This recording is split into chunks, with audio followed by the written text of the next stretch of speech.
Hi, I'm Richie Kotzen, and in this video I am going to be showing you guitar techniques that I use in my playing and on my records.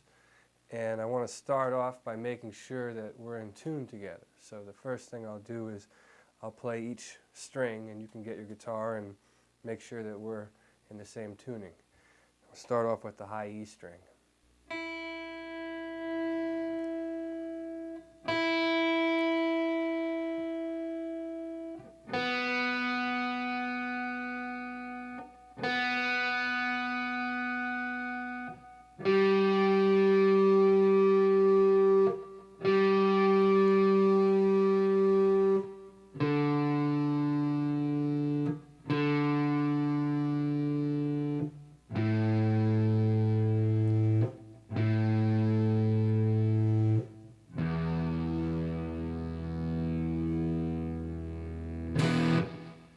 As far as my improvement, basically I've been playing the guitar for a long time now. I started out when I was 7. I started taking lessons officially. I was 7 years old. And from the beginning, when I first started playing, I always loved it. It was something I wanted to do. I loved music, and the guitar was always a great outlet for me. Where I grew up outside of Philadelphia, I was, far enough out of the city where there wasn't much to do, but I was close enough to listen, to the radio stations and hear that music they were playing back then. So that was very inspiring. A lot of R&B and the Spinners and that sort of thing influenced me as a guitar player and as a musician. And as far as my style, that just came out of different things I was listening to. I would listen to rock bands like Van Halen and that sort of thing, but at the same time, I was listening to the Spinners and Stevie Wonder and that sort of thing. So I have those kind of influences that come out in my playing. And then also it leads down to the sort of, jazz influence. I wouldn't consider myself a jazz musician per se, but I have that influence and that sort of rock fusion influence from, bands like Return to Forever and that sort of thing. Specifically, the guitar is concerned, in the beginning of my guitar journey, I started out just learning like anybody else that took guitar lessons, simple songs, and I learned how to read music and notes, and my teacher would write out assignments where I would have to learn how to play Twinkle Twinkle Little Star and that sort of thing. And then eventually it turned into him teaching me about theory and chords and how they related to each other and how scales related. And then by that time, I might have been 10 or 11, I started listening to records and listening to things that I liked, and I would try and figure them out. And that's kind of where the real evolution came, where I would listen to an Al Di Meola record and try and learn something. And of course I couldn't play it nearly the way he could play it, but it would develop my ear. Or I'd listen to a Van Halen record and try and copy Eddie Van Halen, and that would take me to another place. And then eventually I started playing in bands and playing with other musicians. I always tried to play with guys that were older than me and that knew a little bit more. So by doing that, I was able to learn from them and pick up on the things that they had already learned through their experience. And then I sort of would feed off that and then move on to the next. And I was lucky in the sense that I've always been able to get in positions where I'm playing with musicians that have had more experiences than me and been, a little bit ahead, down the line.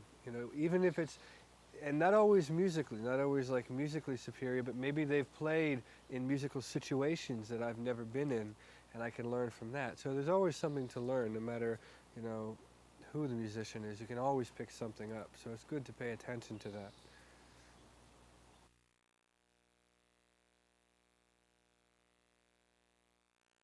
Okay, here we are in the first section of the video, and this is a pentatonic-based licks.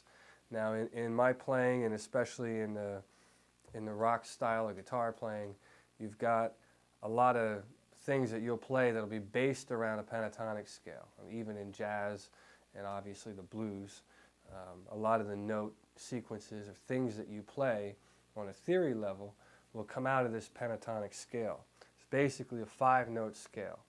And what I want to do is start off by showing you the scale in the 5 different positions.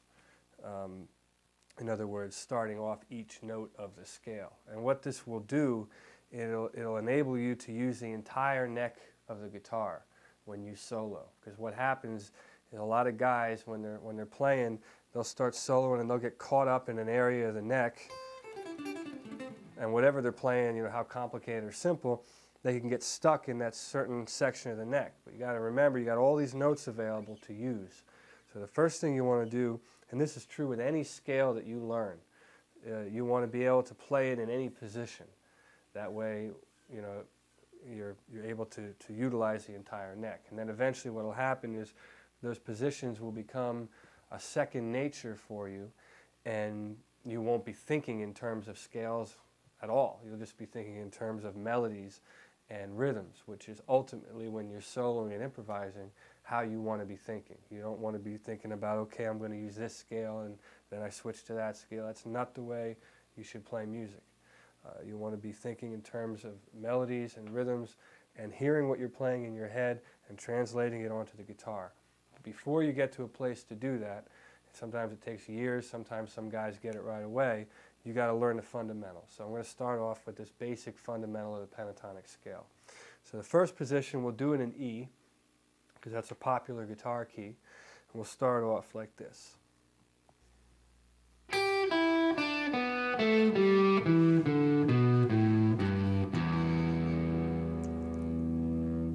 That's position number 1. We'll move on to position number 2.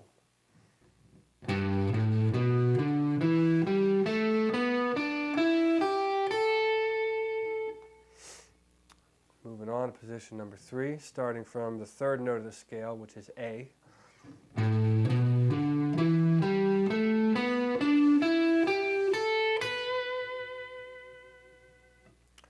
the next position.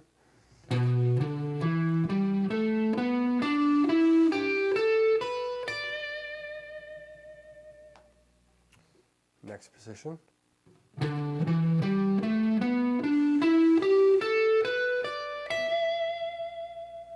And that's the final position. Now at that point we're back to the beginning, which is what we did in the open string, but I'll show you that anyway so you know what that looks like. You probably know this scale already. It's the standard pentatonic box.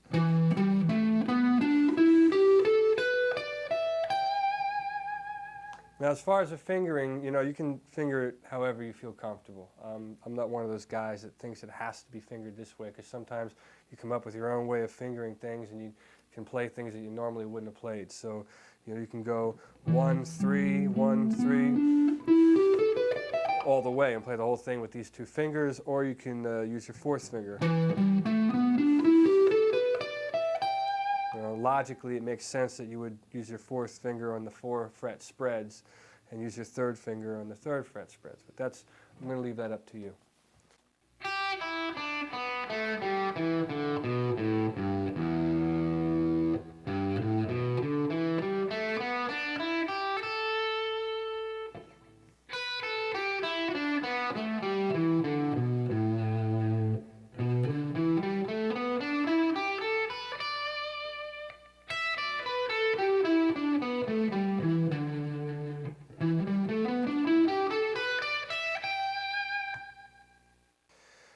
All right, now what we're going to do is get into basic approaches for using this scale. And, you know, all the stuff I show you is going to be things that are more tied into my style of guitar playing, because, you know, I can only really show you what I know. So starting off, I'm going to demonstrate a pentatonic style approach.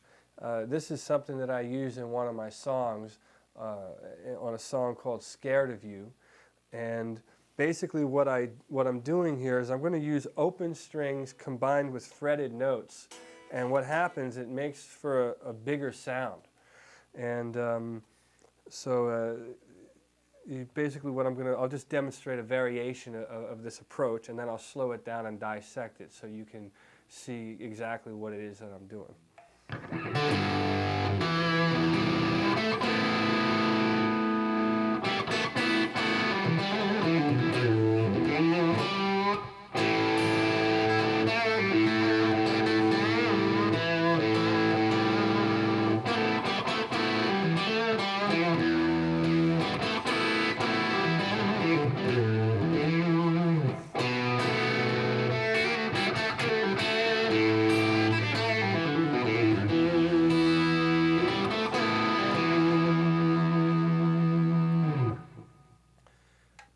Okay, now the reason I'm showing you that is basically to demonstrate this open string pentatonic technique. And this works really well, obviously, in the key of E because it's a guitar key.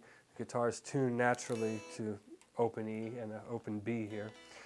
So basically what I'll do is I'll kind of slow down and dissect what I'm doing here.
The next approach I'm going to show you with the pentatonics is more of a single note line.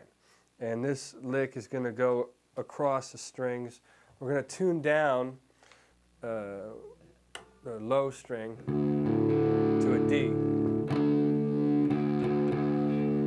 And this lick is off of another song of mine, actually, called I Can Make You Happy. And it's a real straight pentatonic scale lick. What makes it unique is the way the notes are phrased. They're sort of phrased and grouped in fives, in five-note groupings. 1, 2, 3, 4, 5. 1, 2, 3, 4, 5. And so I guess basically what I will do is play this fast, and then I will show it to you slow so you understand how to do it yourself.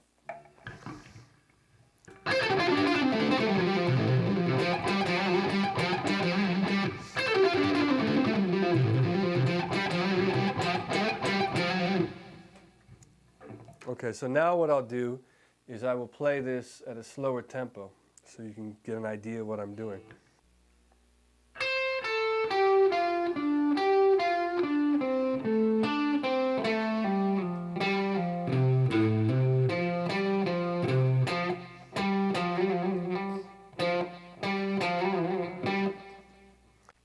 I want to talk to you a minute about the right hand approach on this particular phrase, the way I'm picking it. It's pretty normal up to that point, but then here, there's a little switch around that I want to demonstrate. Right there. It's 2 downstrokes.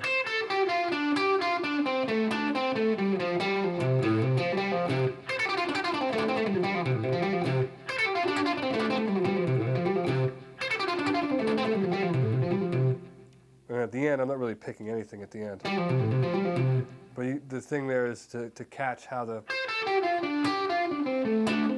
this action. Because that's where the accent's coming from. Here's another pentatonic-based lick that I use. This is more of a technique that I'll demonstrate. And I'll start out with a very simple explanation of it. And what it is, it involves barring and sliding. So you're sort of barring with your first finger. And for those of you that don't know what that means, that's simply when you play more than one string, you know, on the same fret, like that. So I'm barring. We'll start out in this position. I'm barring on the 12th fret, and so we're getting the notes B and E right there. And what I'm going to show you is this sort of a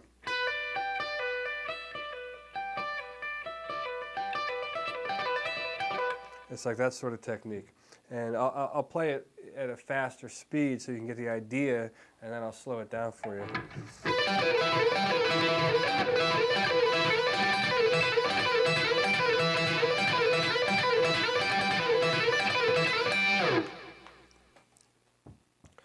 Okay, so let me slow that down. You can see exactly what I'm doing.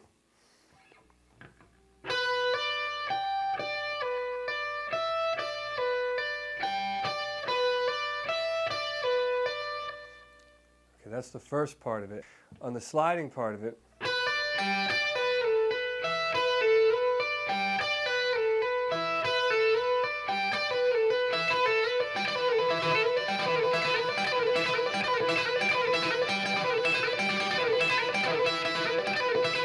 now what I'm doing here, when I get sometimes in these higher strings,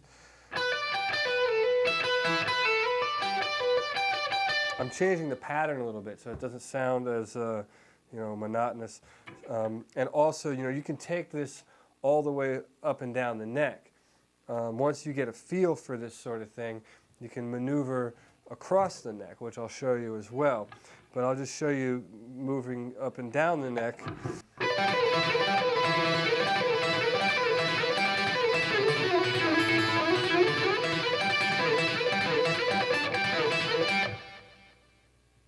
Slow.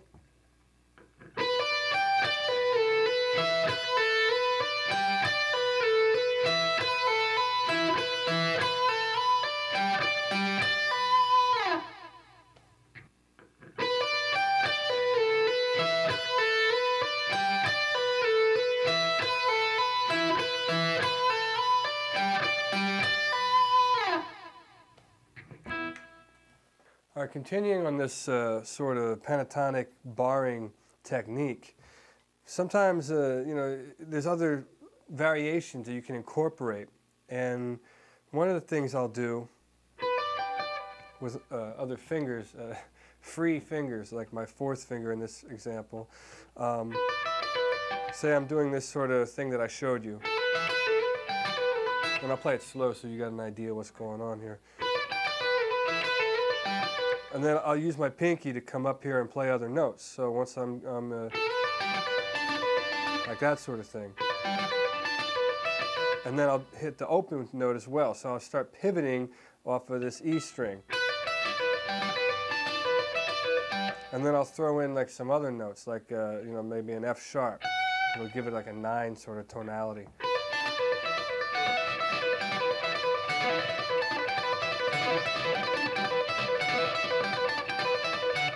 Turn it up.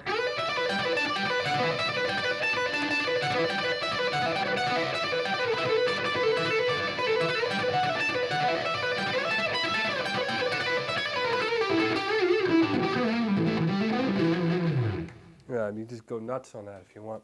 And so what I'll do, I'll slow that down so you get the basic idea of what it is that I'm doing there.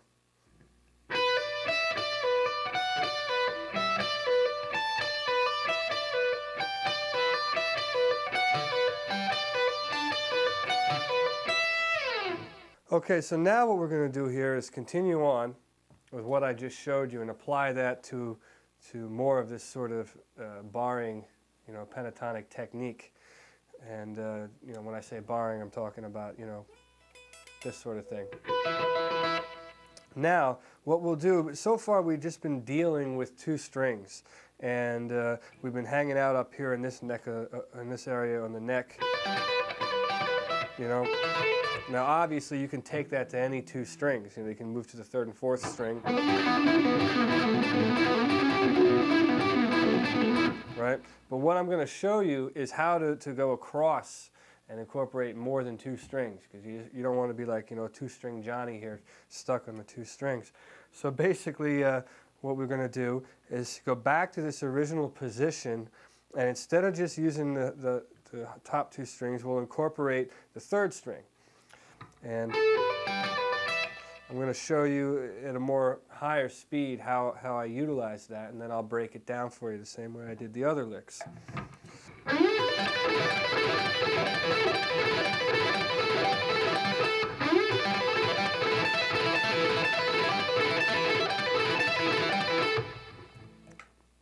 Okay, what I just demonstrated there is a very basic approach, as what I'm talking about. It's an introduction to using the third string in conjunction with the other two strings. And I'll play that slow and break it down for you so you understand what I'm doing. And we're going to pivot off of the A note, which is still part of the E minor pentatonic scale.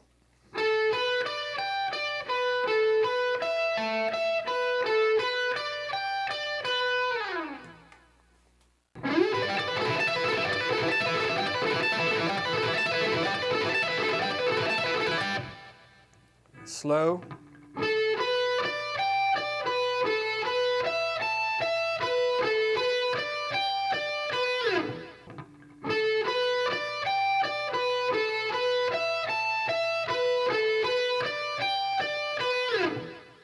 All right, I want to show you another, it's a lick and it's kind of an exercise. And what this will do, it'll get you used to the idea of going across the strings with this sort of barring, hammering, picking, you know, pentatonic thing that we've been doing here in this part of the video.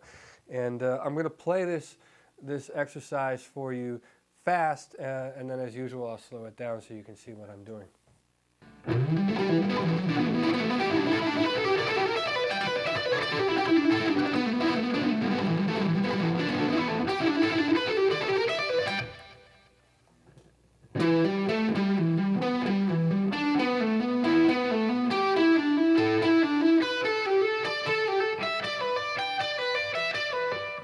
Coming down.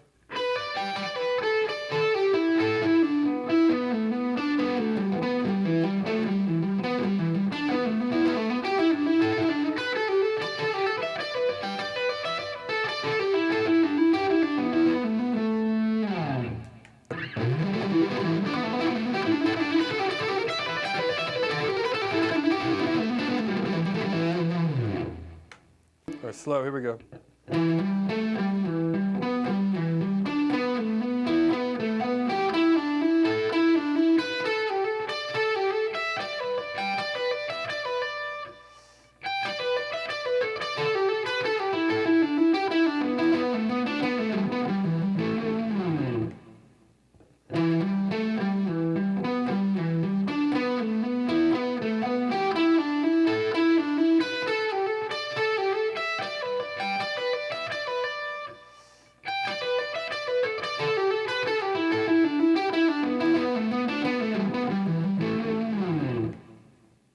So now you have all those little pieces showing you, the basic essence of the technique and how I approach it. Now what we're going to do is put it into a more realistic type of a situation. Like I'm going to show you an actual lick where I use all those techniques, but I'm going to go all the way down the neck and use the whole neck and all the positions. You know, earlier we learned the pentatonic positions.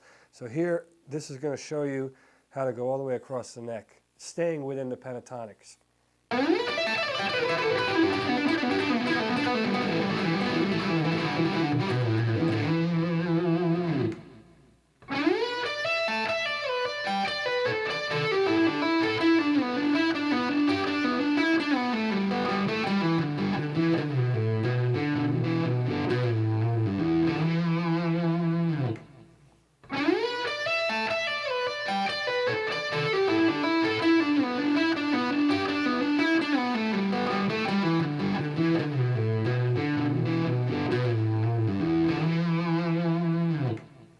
So far, I've showed you all this pentatonic stuff, and I've been trying to stick, with the notes that are in the pentatonic scale, just because that's kind of what we're dealing with here.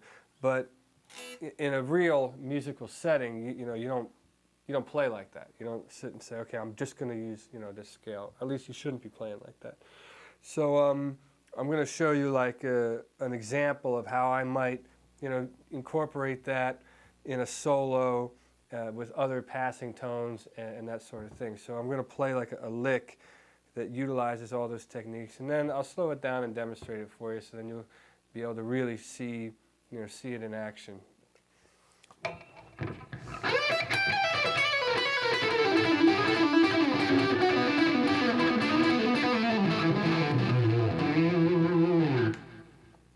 right, we're going to start off in this position.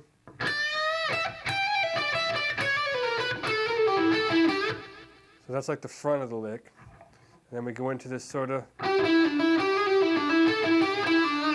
here's the key part where we slide down.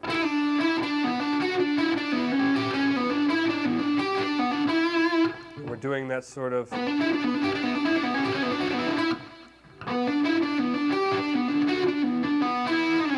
We're in there doing that sort of grouping, and that's a different pentatonic shape. So we're already incorporated two of the pentatonic positions.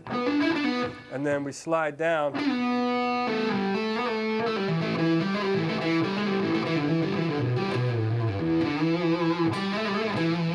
So we're utilizing this. Then we're in here. Then we come down.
Playing other instruments, that was sort of spawned out of necessity.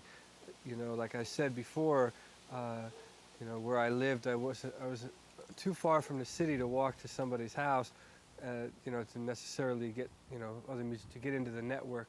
So I would sort of, when I made my recordings on my 4-track, I would have to do everything on my own. So I would play the drums and play a little beat.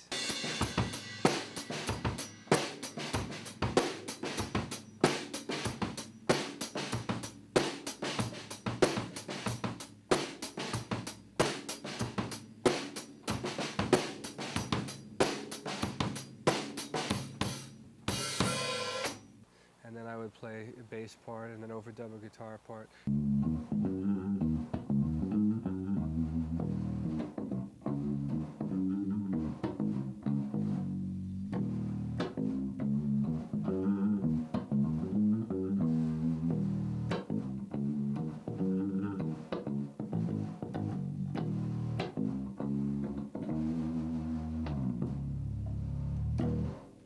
And a piano part or something.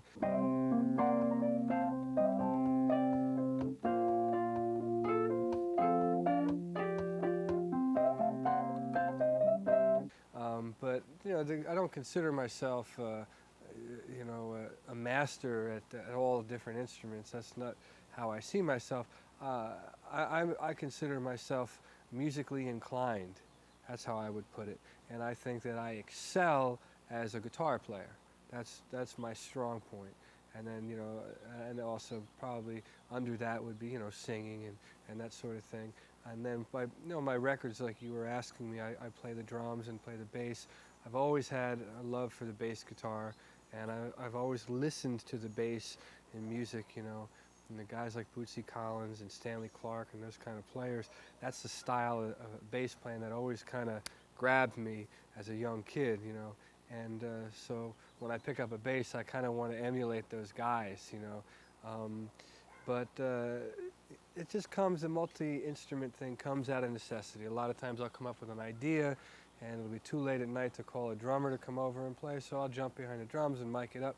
It might take me 15 tries to get it the way I want it, whereas a real drummer would come in and do it in 1 or 2 takes. But you know, at the end of the day, I get what I want, and you know, it's fun for me to do that. I enjoy doing that. It's creative, and it's not the only way I work, but it's one way that I like to make my recordings.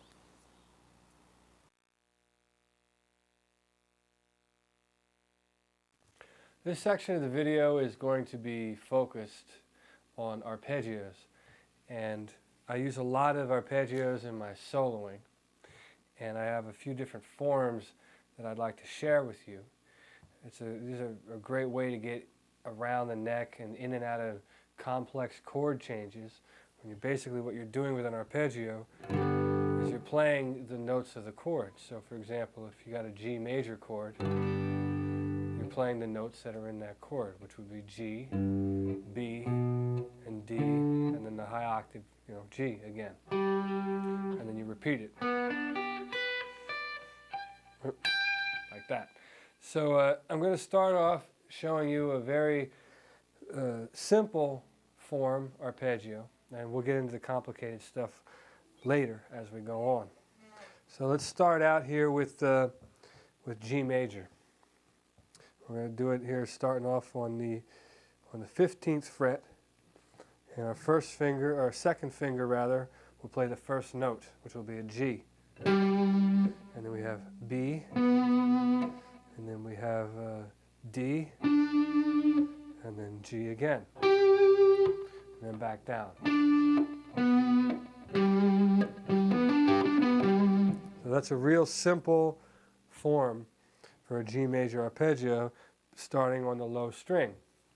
While I'm showing you this form, I'll show you the minor variation too, because it's just a one-note difference, which would be this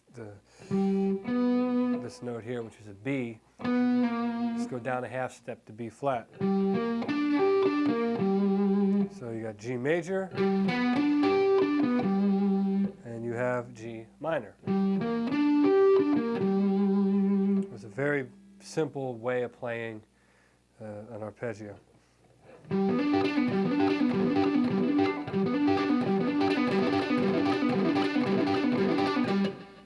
All right, now that you have seen that sort of fingering for an arpeggio, I'm going to show you another fingering to play the same arpeggio. Now, this is a fingering that I use a lot to get around when I'm doing solos. It's the same notes, except it's a different shape. And this shape allows you to achieve different results, which you will notice as this section unfolds. So let me show you this particular shape. So we're starting, instead of with our second finger, we're starting with our third finger. And we're starting on the same string, same note. And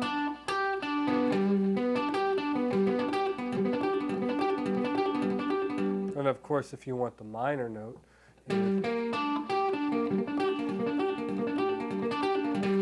the shape becomes a little different because you're taking a B down to a B flat. But essentially, it's the same sort of thing. Now, I'm going to show you later on how valuable this particular shape can be, and you'll recognize it in some of the more complicated licks that I show you later on in the video.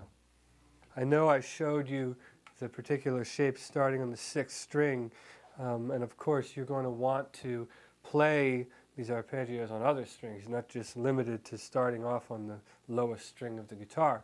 But before I show you these other shapes, I also want to make you aware of how easy it is to change these arpeggios around. So for example, I showed you a regular G major shape. But if you didn't want to, if you wanted to add some other tonalities, it's very easy to do that by simply changing certain notes. Instead of going G, B, D, G, if I simply lower that note a half step from a G down to an F sharp,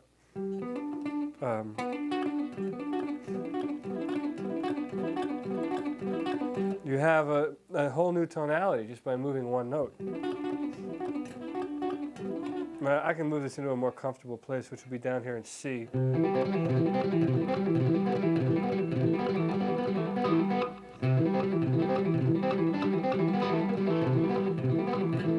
Actually, that's an exercise I could show you. I'll show you that. We'll use that as an exercise. I just kind of came up with that on the spot. So now this is a very spontaneous video all of a sudden. You have a C major arpeggio. And then we flatten that note.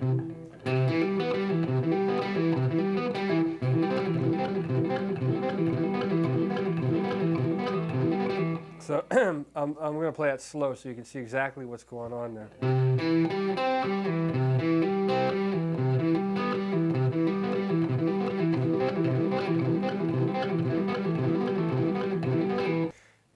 You can obviously do this in a minor form as well.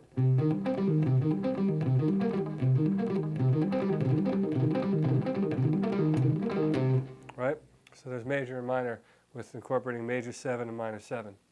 Okay, so now I've demonstrated to you major arpeggios, minor arpeggios, major 7 and minor 7, all based upon starting on the low string.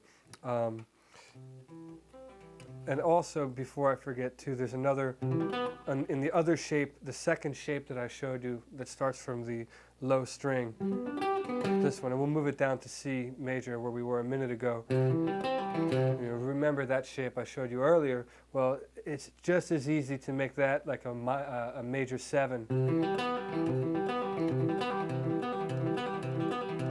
And it's major 7 because I'm adding the 7th note of the, of the scale, which is a B.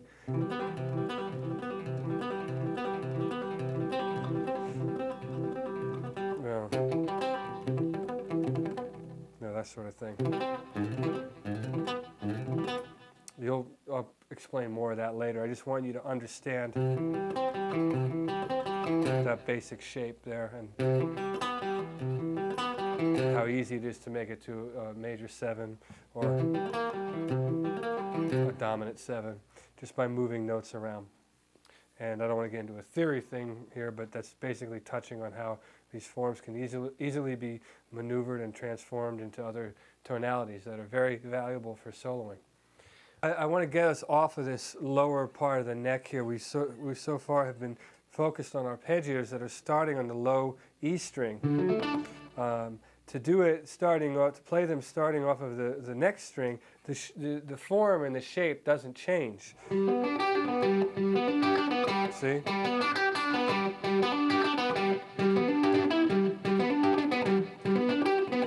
So that doesn't change. But once you get to the 4th string, it changes because of the way the guitar is tuned. So for example, to play a G major arpeggio, one way of playing it off the 4th string is to start this way.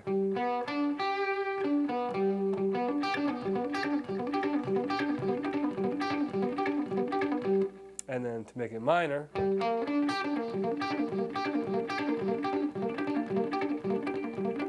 you just drop that note down. So you have major and minor. And then once again, you can also do what I showed you earlier by adding other notes, make it major 7, for example, which would be like this. Which is actually the same shape as this shape, but because of the way the guitar is tuned, it sounds different because you're playing different notes. So I'll let you mess around with those shapes and you can discover some other arpeggios on your own. And also, you can start off playing from the 3rd string, so you're not only limited to starting from the 4th and the 5th and 6th string, and those shapes change once again. And let's keep this consistent, we'll keep it in G major, and I'll show you another shape. That's basically a G major arpeggio. We're not starting on the root though, we're starting on the 3rd string, but we're actually starting off of the 5th degree of the scale, which is D. So we have this sound and that shape. And to make it minor, once again, you simply drop down the 3rd. And you have a minor arpeggio. If you would like to play the arpeggio starting from the root, then that's a whole other shape off the 3rd string. And you would have to move up to G on the 3rd string, which is at your 12th fret. And you would play this.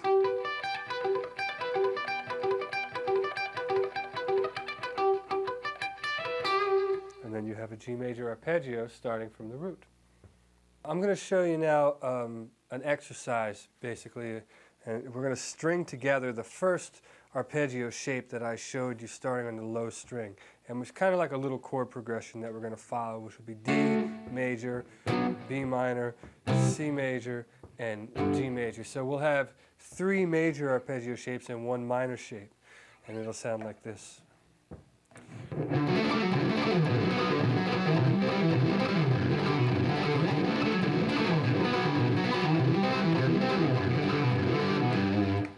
Okay, now I'll slow that down so you can hear what it is that I'm playing. And sometimes it's hard to play that real clean, so what you want to do is practice it slow, which sounds like this.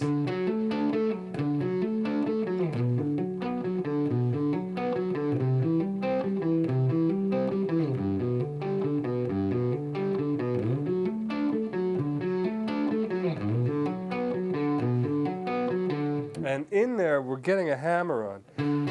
This is, we got pick, pick, and then that's our hammer on. And then it's 2 picks again. And a pull off. And then it starts over.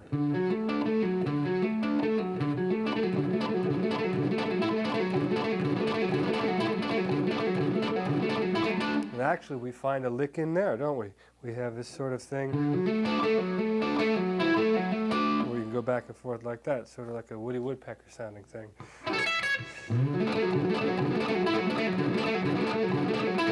And then once again, you can speed it up.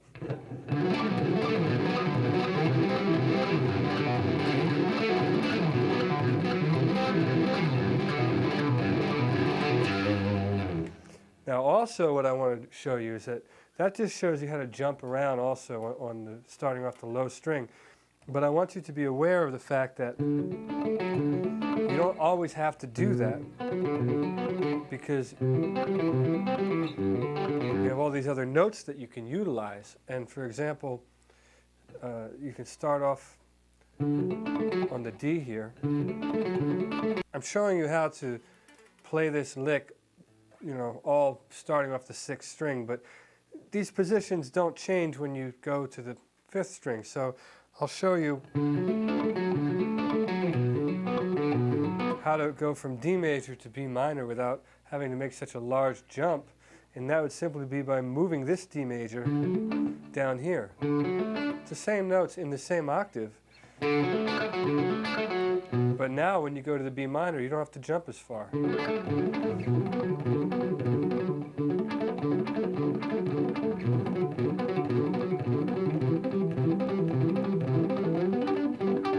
And here, I'm going to go up to the G, the high one. So you can maneuver and, you know, move these around. That's basically a good little exercise for you to practice to get familiar with that sort of playing style.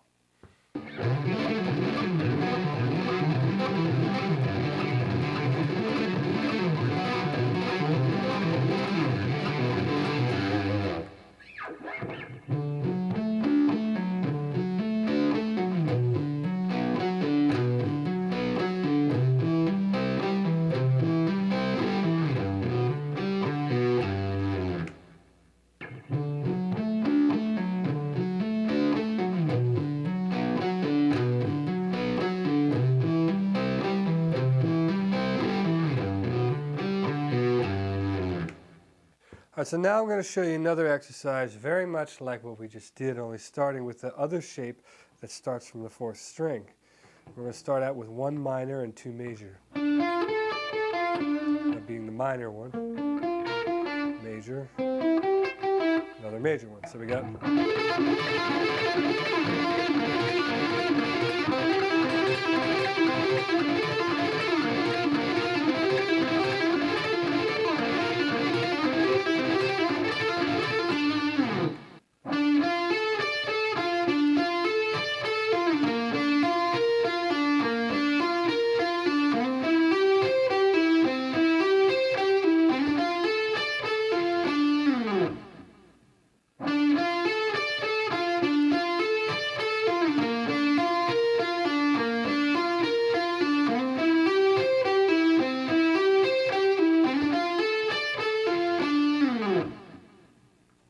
and we can do that same sort of thing on the higher strings as well.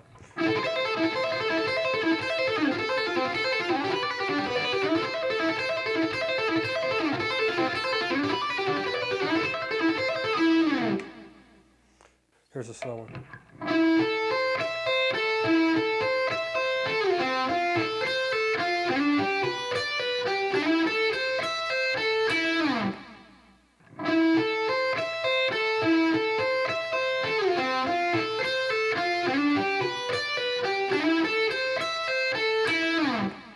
Okay, here's another exercise for these arpeggios, and it shows you how to take them across the neck. And the final shape, the way it ends, it's a new shape that I haven't showed you, but it's still another way to play a G major arpeggio. And I'll show you that shape first.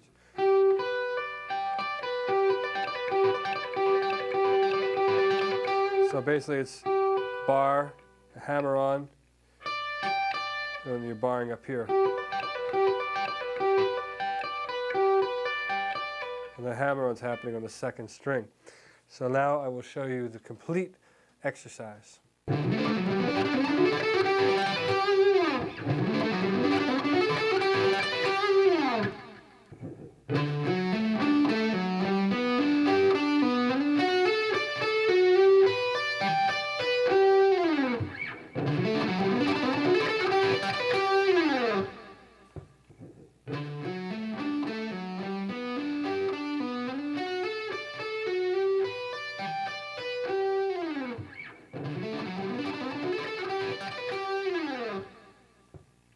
All right, there I just showed you a major exercise. I mean major as in major third.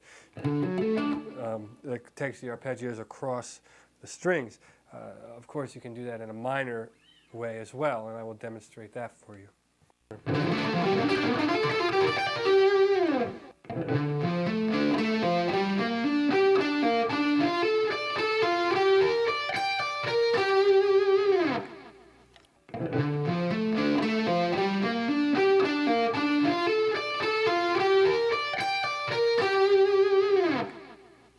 Okay, so now I'm going to try and show you one more exercise utilizing the secondary shape that I gave you, which was that shape. And that exercise would be like this. Slow.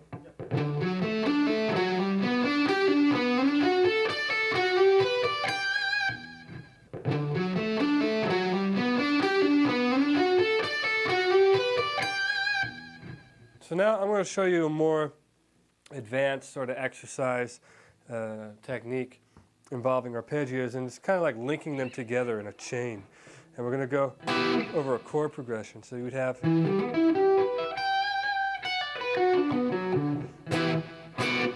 E minor to B minor. And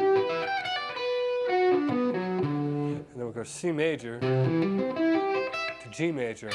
And that'll be the end of it. So it would sound like this.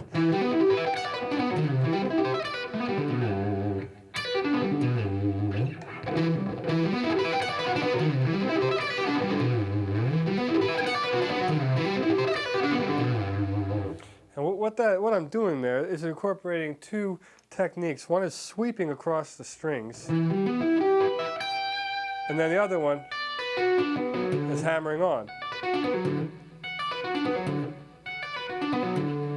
And when you combine them, it kind of sounds like what I just did.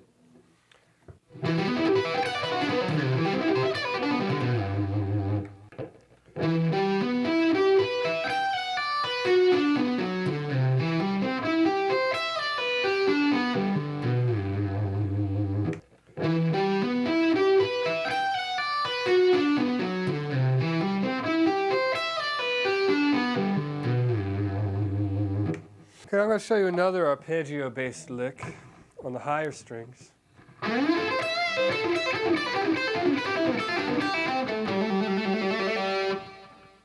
And slow.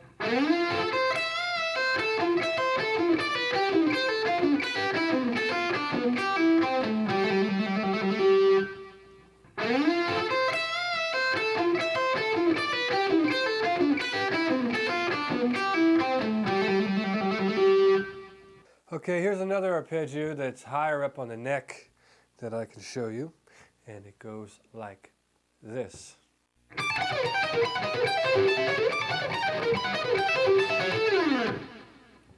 Slow.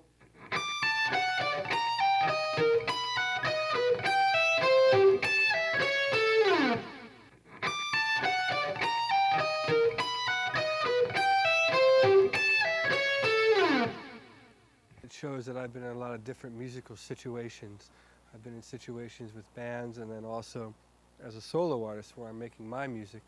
I think that the nice thing I can say about being in a band situation when it really is a band, a real band, when everyone's contributing, which was the case when I was in been in only 3 bands, but the 3 bands I've been in, it was that kind of situation where everyone would come in with ideas and we would all contribute. That's a cool thing because the end result, you get something that you would not have ever been able to get on your own. You're getting contributions from all sorts of, different angles. Like the one band I was in, Vertu, Karen Briggs was a violinist, and she would come up with all kinds of great ideas that were coming from her perspective, which to me was new because I had never been in a band with someone that played the violin. So I didn't, it was coming from a different angle for me, and I loved it. It was great.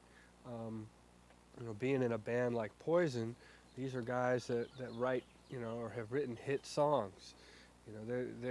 They know how to craft a great song so that the average person can sit down and listen to it the first time and want to hear it again. And I learned a lot from being with those guys on that level. And then also the other band that I was a part of, Mr. Big, kind of had a little bit of both. They had the element of how to write a song that was a hit, like a To Be With You type of song, which was a big hit for Mr. Big. But then also you got Billy Sheehan, who is an incredible bass player, who adds that aspect, and for a guitar player you go, oh no, there's someone else here that I gotta keep it together, because if I don't, I gotta keep up with this guy. So that was a cool interaction, being in a situation like that. So you take all those musical situations, and if you're paying attention, you can take the best out of all of them, and then when you go back and do your own thing, you can apply that to your own music. And I think that happens subconsciously. You don't sit down and say, all right, well, I played in this band with this guy, so I'm going to try and do that. It's like the good parts of the influences should come together and help, and add something to you creatively. Yeah, that's what I think.